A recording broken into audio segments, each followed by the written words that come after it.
Teachers Unions of Zimbabwe has mocked the $25 increment to public sector workers' allowances by the government, describing it as too little.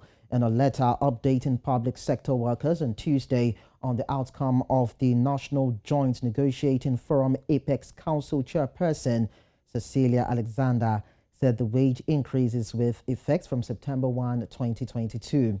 Alexander said the government offered an increase of 25% on the $100 and maintained the $75 COVID allowances to make the total USD package of $200 with effect from September 1, 2022.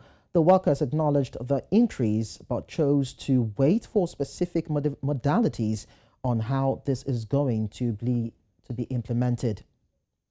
And so joining me on this news to discuss this further is Dr. Takavafira Zhou, President, Progressive Teachers Union. You're welcome, Doctor. Thank you very much for inviting me.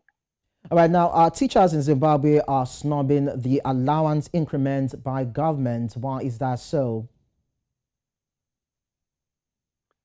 Yes, the process is defective. You don't necessarily offer 25%. Anything that comes to workers must be a product of collective bargaining and social dialogue. But government has adopted the one-armed banditry and has given teachers $25 US. That falls far short of the minimum expectations of teachers. Teachers were earning US 540. That was called unilaterally by the government. And all what teachers are expecting is the restoration of their purchasing power parity or the restoration of US 540. Anything less than that is unfortunate, ill-conceived, and it is unfortunate that government has adopted an intransigent and irresponsible approach instead of mellowing down to a more constructive approach that should see the employer and employees engaging in collective bargaining under Section 65 of the Constitution. So that offer is unfortunate, and that offer is a one-armed banditry, and that offer is unacceptable to the hard-working civil servants and teachers in particular. And what is also worrisome is that there have been a number of non-monetary agreements with the government over the past 4 years, and all the agreements have not been implemented, including government commitment last year that they would assist teachers in the payment of school fees, because there's a tragedy that teachers are not able to send their own children to the schools where they are teaching.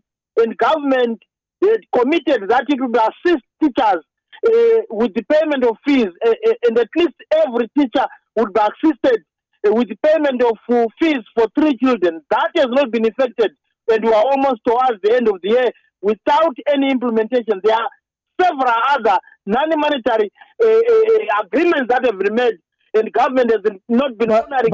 But then, Doctor, do you, as the union, or do you think that the government has the capacity to pay the amount that it is demanding for, and do you think the government will be able to sustain that payment over time?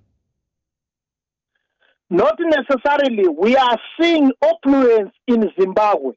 We are seeing leaders building mansions. We are seeing leaders buying cars, the latest range of cars. We are seeing leaders living in opulence. And if really government did not have money, we must not see such opulence in a country where leaders support that government has no money. We have more than 66 productive minerals.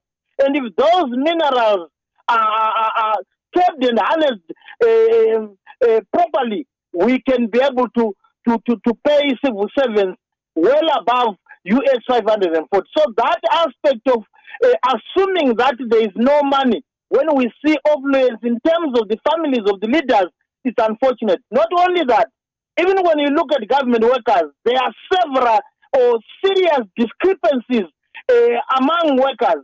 You see other workers getting, for example, RTGS, which of course is useless, but you see other workers getting, for example, 340 RTGS. Okay. 240,000 when teachers are getting 34,000. So those discrepancies also are a cause for concern.